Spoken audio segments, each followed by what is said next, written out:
Lamentations 3:22 to 3:23. The steadfast love of the Lord never ceases.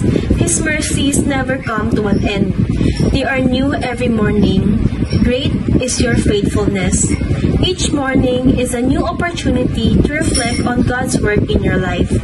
Each and every day, your slate is wiped clean by Jesus' sacrifice on the cross. As we look at our lives from the perspective of victory of the cross, we can know that God is faithful to His promise, that His mercy will not run out, that no matter how far we may feel from Him, He is with us. So, Trisha, what is your lesson? Anong reflection mo na natutunan? Kahit one sentence lang. It's okay.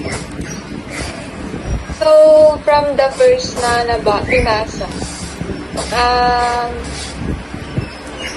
I realized na unlike us human beings, yung love ni God, hindi siya nagbabago.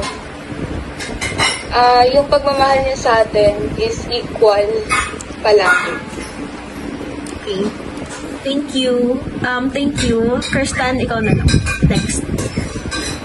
It teaches the love. It highlights the love that the Lord gives us each and every day, the unconditional love that the Lord gives us.